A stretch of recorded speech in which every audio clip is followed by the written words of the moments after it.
This is Look West, a podcast from California's Assembly Democrats.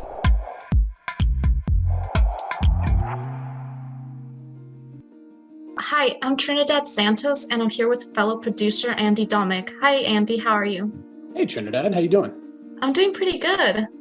So, Andy and I were talking, and he told me a little story that I think would be really good for you guys to hear. Sure. Well, like a lot of my random stories, this starts out with a very weird talent that I have, and it actually involves making balloon animals. And it's a skill that I kind of forgot that I had up until recently. And I was at a children's, can't remember exactly what it was, some sort of event, and it was in my town of West Sacramento where I live. And I was making balloon animals as part of a tabling event for a club I'm in. And before the event, my kids had asked me, hey, Dad, can we come with you while you make balloon animals? We can wander around. And I thought, I'm not really going to be able to keep an eye on you, so why don't you guys stay home? And about halfway through the event, I'm making balloon animals, and I all of a sudden hear a pop, pop, pop, pop, pop. And I'm looking around and I'm thinking, geez, how did all my balloons pop at once? And I realized it wasn't balloons, it was gunfire. There was a drive-by, people were running. And the first thought that went through my head was, I'm so glad that I didn't let my kids come with me today, because that's horrific to me to think about. It was traumatic, and nobody was hurt as far as I know. I don't know where the person who shot that gun got that gun, but that's why I'm so glad today that we were able to sit down with Assemblymember Friedman and her guests to talk about one of her bills to help stop gun violence. Hey, that sounds really on point as a story about gun violence prevention. So we actually sat down with Assemblymember Friedman and two guests. Why don't you tell us a little bit about what we learned from them? Sure. Assemblymember Friedman invited Donna Finkelstein with Women Against Gun Violence and Rowan Thibault with Students Demand Action. And they had a great conversation about keeping guns out of the hands of kids, about safe storage, about California's law that requires if you own a gun, it has to be locked up. And what her bill does is requires school districts and other educational organizations to send notes home with kids to their parents, reminding them of their responsibilities under the law. It was a really great conversation. So I'm Assemblymember Laura Friedman. I represent the 43rd Assembly District, which includes parts of Los Angeles, Glendale and Burbank, and La Cañada Flint Ridge in the Crescenta Valley. And I became involved in this issue of gun safety because I'm the mom of an 8-year-old child who goes to public school. And I worry about her, of course, all the time because I'm a mom and that's what moms do. And one thing that moms in this country shouldn't have to worry about is gun violence, but unfortunately, that's the reality that we live in. And what was shocking to me was to find out that 75% of school shootings are facilitated because kids have access to firearms. Kids have access to guns that they find in their own homes or in their friends' parents' homes or in a family member's homes that are unsecured for a variety of reasons. And far too often, those guns are used against those children's friends, against themselves in the case of suicide. Sometimes there are shootings that are purely accidental, and sometimes they're deliberate. But in all cases, they're shootings that should never have happened because those children should never have been able to get their hands on firearms, on weapons in their home. So when I was approached about taking this topic on, I didn't hesitate. And I have been very pleased with the response that we've had so far with this legislation, with people from all political stripes and all persuasions supporting this bill because they know that it's a common sense approach to gun safety, explaining to parents their legal rights and their moral rights to make sure that if they have a firearm in their home, it's in a place where no child could ever get their hands on it. And that's what this bill is about. And reminding parents that putting a gun in a shoebox in the top of their closet is no way to ensure that a teenager or a middle school student is not going to find that weapon. So this is a way that we can remind parents of their obligations and of the law and hopefully save lives in the process. And with that, I would like our guests to one by one introduce themselves and talk about why this is an important issue to them. Hi, my name is Donna Finkelstein, and 22 years ago, my daughter Mindy, 16 years old at the time, was shot and wounded at the Jewish Community Center. A gunman came in to kill Jews. So with that, I threw myself into doing what I needed to do to prevent any other parent to live this nightmare. And that's my personal involvement. Professionally, I'm a high school counselor, and I am a retired counselor from one high school, and I currently work at another high school part-time. And I'm a member of on the board of Women Against Gun Violence, as well as a Brady member for a long, long time. And I was instrumental in getting LAUSD to pass the resolution to send home parental notification about safe gun storage. Well, thank you so much for your advocacy and for your involvement and for telling your story, because I think that definitely brings it home to people. Yes. Roan, thanks so much for being here. Can you talk about your involvement? Yeah, thank you for having me. My name is Rowan Thibault. I use he, him pronouns, and I go to Crescenta Valley High School in La Crescenta.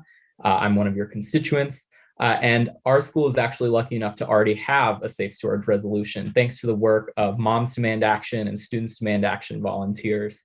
Our organizations together have made sure that over 2 million students across the country are already receiving these life-saving letters with information on how to securely store guns. And I think it's just incredible that we have the opportunity to expand that beyond 2 million students and to every single student in California. I'm the group leader of the Students Demand Action Club at my school, and I'm also part of the National Advisory Board. So I've had a lot of experience with these kind of safe storage resolutions, and I've seen the impact that they've had. I originally became involved in gun violence prevention after the Parkland shooting. Back when I was in middle school. I remember at the time when I had first heard about it, I actually wasn't really that shocked. I didn't feel much of anything at all. But when I got home, my grandparents, who were visiting us from Ireland, were watching the TV on CNN and just watching in horror of like that these kind of events are happening in the US, and they never happen in Ireland where they're from. And that's when it really struck me that this is a uniquely American issue and something that we need to address. Thank you. And the statistics are really shocking when it comes to the connection between access to handguns and other weapons and violence in the schools. As I said before, 75% of school shootings are facilitated by kids having access to unsecured or unsupervised guns in their own home. 87% of kids know where their parents' guns are kept, and 60% of them have handled that when their parents aren't around. So if you're a parent with a gun at home, think about that. Over 80% of teenagers who commit suicide use a gun that belonged to someone else in their household. And every day, this is every single day in America, 8 children or teenagers are shot in instances of family fire. A shooting involving an improperly stored or a misused gun found in the home, resulting in injury and death. That's unacceptable. It's absolutely unacceptable. And the very least we can do is make sure through the programs we already have at our schools that do outreach to parents, that we use those programs and that avenue to remind parents of these statistics and of their legal and moral responsibility, that if they have a gun in their home, it's locked to where a child or a teenager absolutely cannot access that weapon. No parent should wonder when their child goes on a sleepover whether another child's going to be playing with a gun or showing off a gun. No parent should get the phone call that their child was shot or in a lockdown in school because another parent neglected to keep a gun locked up. No parent should have to suffer the loss of a child because someone else didn't realize that their child was having a mental crisis and had access to a gun.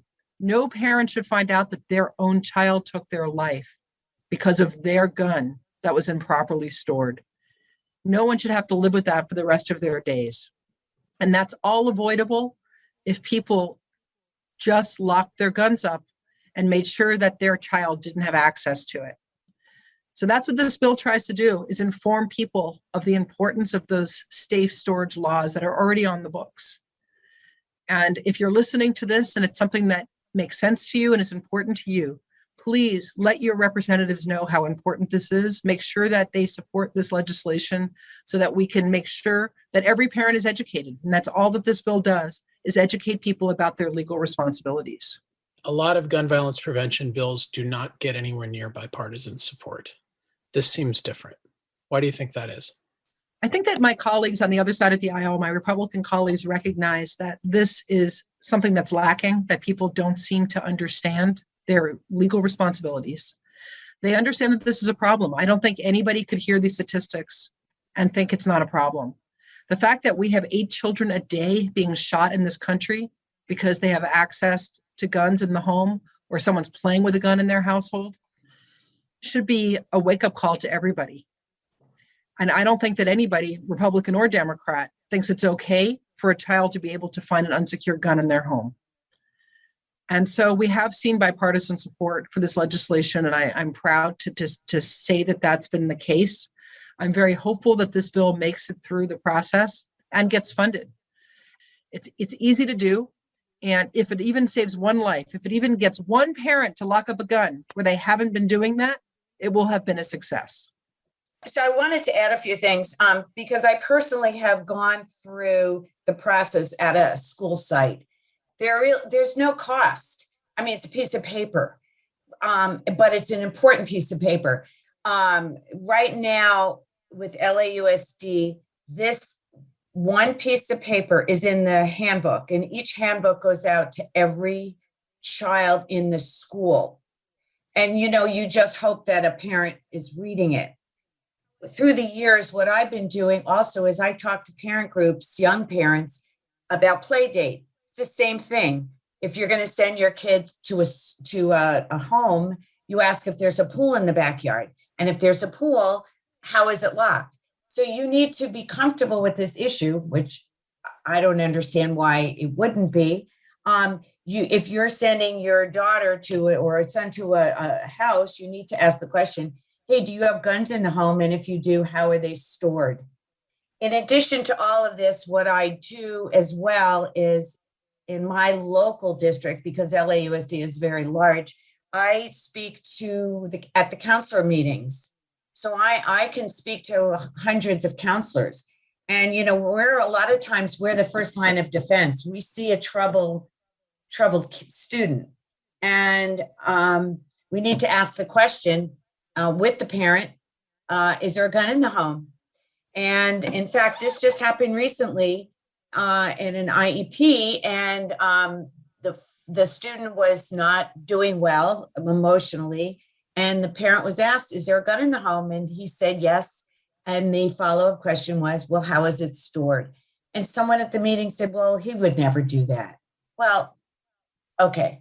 So there's no reason not to pass this legislation. It only protects our kids. And that's, as parents, that's what we're here to do, is provide a safe environment. And that it seems to happen so often. The parents don't understand necessarily what the teenager's going through, because teenagers can be very closed about their emotions.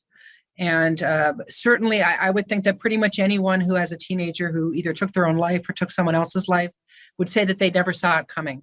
So the idea that you would keep a gun that's accessible by any child in your home or any teenager in your home it's irresponsible. And these are weapons that have the ability to kill. That's what they're designed for.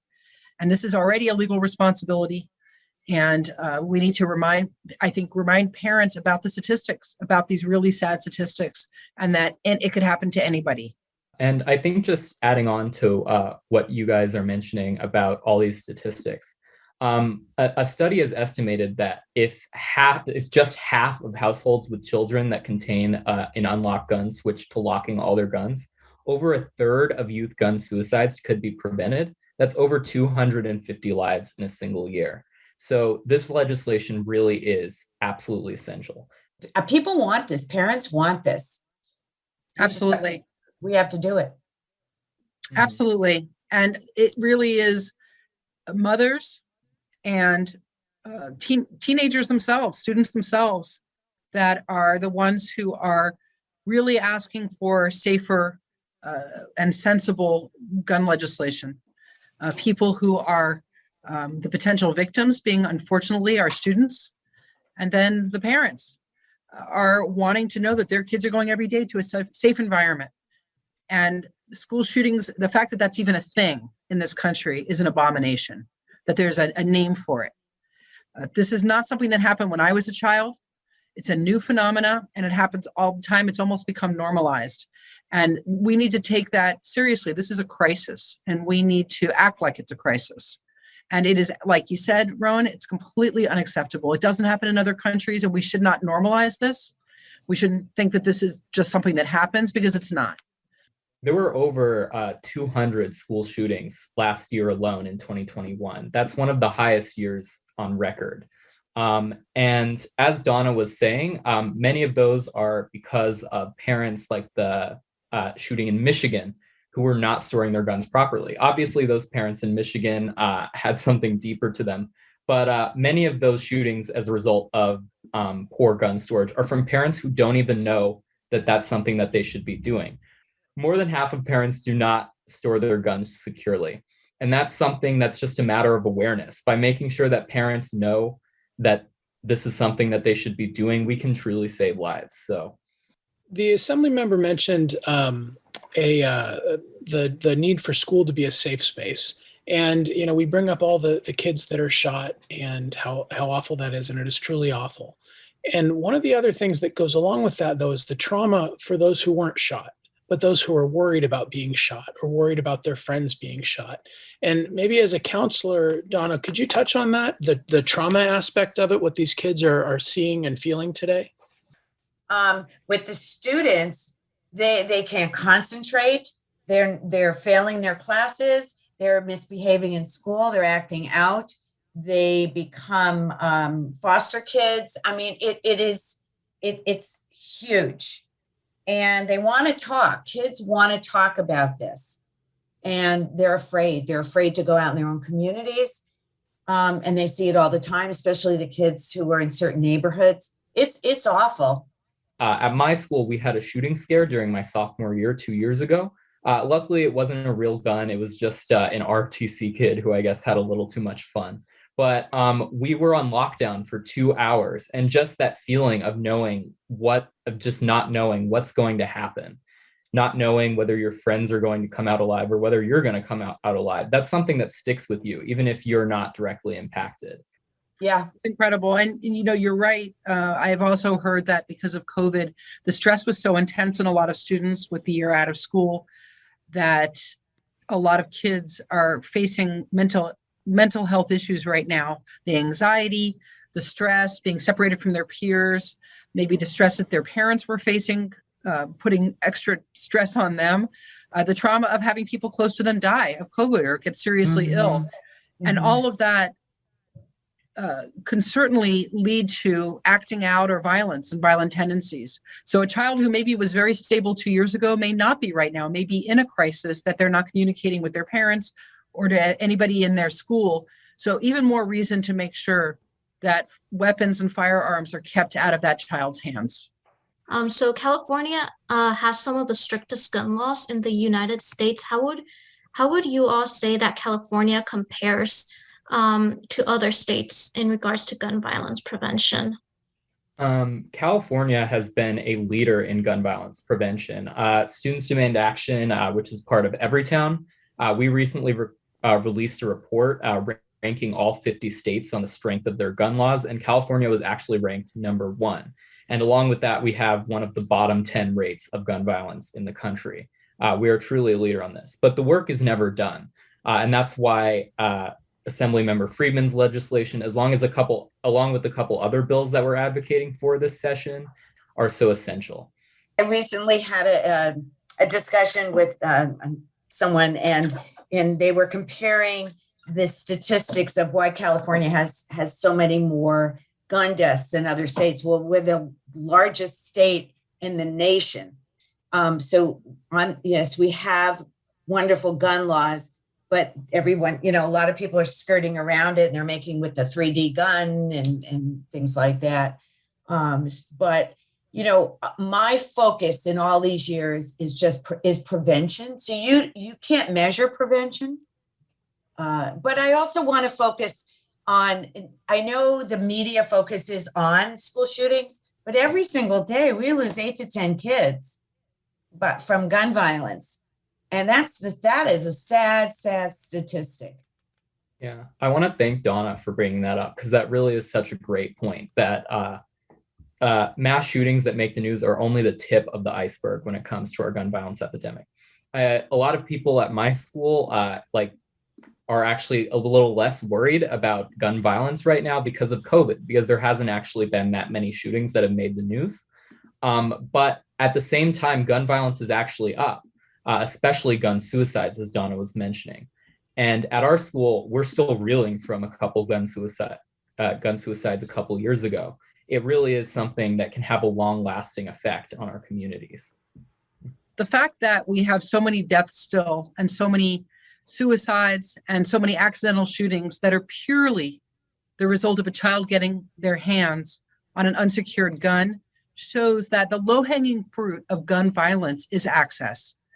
It's the fact that parents should be locking up their guns, which you would think would be the easiest, simplest thing to do.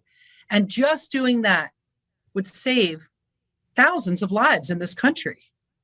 Thank you both for being here with us today. It's really important to have you here, and your voices are going to be more important than mine as we go out and explain why this legislation is important and why this issue is something everyone should be thinking of. So thank you. Thank you very much for writing this bill. I just want to say again, like Donna, thank you for championing this legislation. I think this podcast is called How California is Leading the Nation, and this truly will be leading the nation. I hope it can be an example for other states. I hope you're right, Roan, and other states do follow suit. Thank you to Assemblymember Friedman and her two guests for joining us today and letting us be part of this informative discussion on gun violence prevention. We were also able to talk to someone who knows a lot about the subject, Sarah Kirby-Gonzalez. She's a local teacher and school board member, and she has a fair bit of experience on this topic. My name is Sarah Kirby-Gonzalez, and I have been an educator for about 17 years, fifth grade teacher currently. And I also serve as an elected official on the school board in the community where I live, which is West Sacramento on Washington Unified School Board. And I have been doing that for about 8 years. I think that my awareness around gun safety really hit when I was in the classroom and got the news of Sandy Hook. And I was forever changed as a teacher, as I know many of my colleagues were with Columbine and also with Sandy Hook. And it changed the way that we did everything with teaching, in terms of the first place I look when we're in an assembly is where the doors are. And when we go on a field trip, the first thing we think about are how we can make sure that we keep our kids safe. I started following what the Sandy Hook parents were doing, the Sandy Hook Promise, years ago, the advocacy that they were leading to try to make change in policy, but didn't see a connection of how we could make that change in the boardroom really until a group of Moms Demand Action came to us in West Sacramento and started talking about some really tangible things we could do. And that was getting out information about firearm safety and firearm storage. Full disclosure, my wife was one of the moms that she's going to talk about here.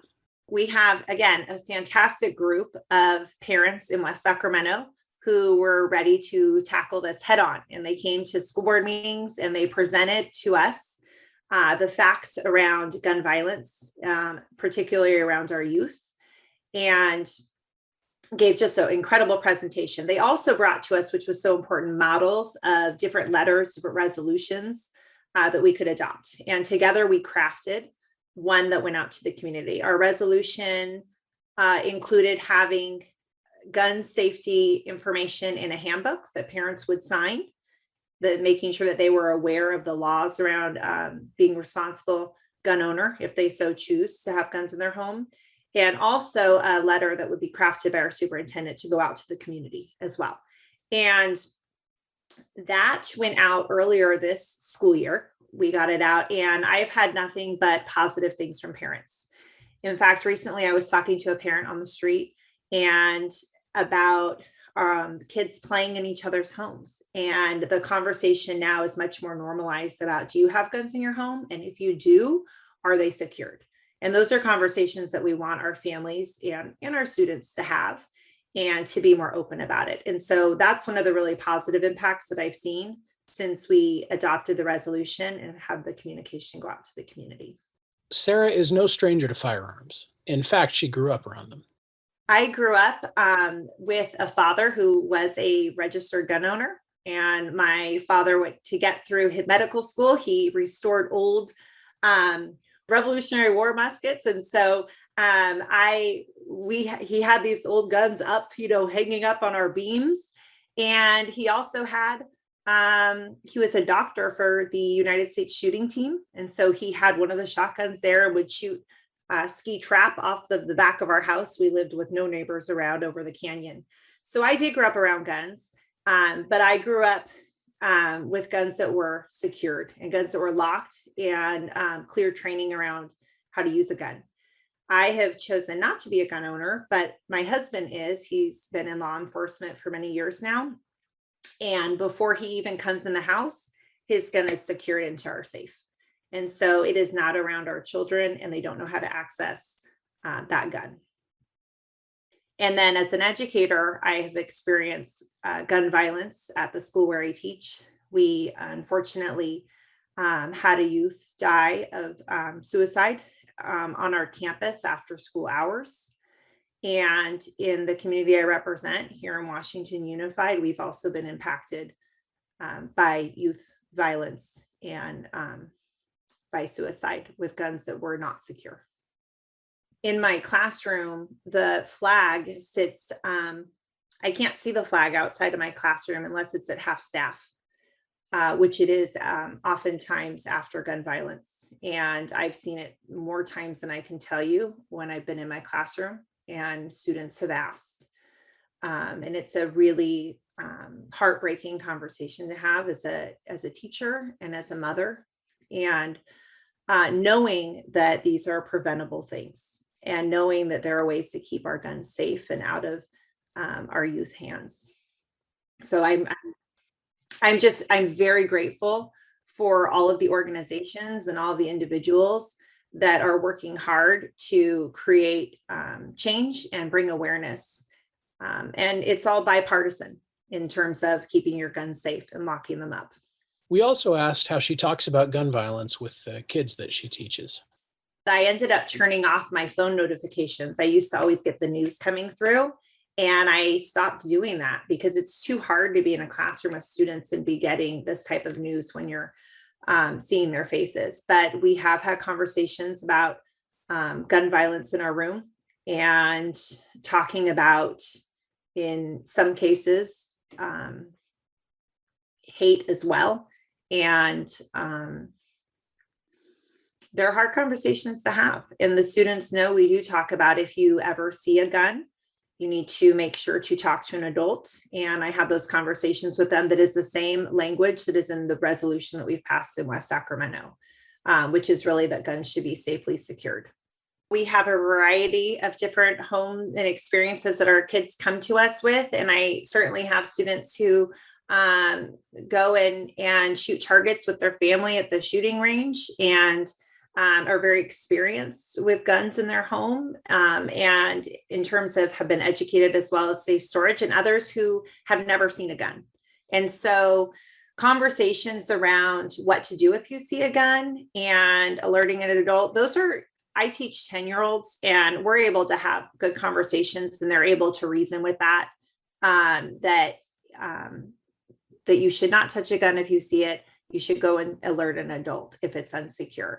And others who are taking gun safety training classes are also a good resource to sometimes talk to the students about that and the work that they have done to maybe go to the range with their parents, and the training class that they have gone through with gun safety. I do have a lot of hope. I think that this approach, Moms Demand Action, of really having the conversation, making it okay to talk about gun storage and starting there, I think is a really smart place to be. As a father, I'd like to thank Sarah Kirby-Gonzalez, who is one of my kids' school district trustees. And as a producer of Look West, I'd like to thank her for sharing her story here. And thank you to Assemblymember Laura Friedman, Donna Finkelstein, and Rowan Thibault for agreeing to be here on this Look West podcast. I'm here with my colleague, Andy Domick, and I'm Trinidad Santos, and this is Look West. The Look West podcast is produced by the California Assembly Democrats. When you think of Californian politics, remember to look west.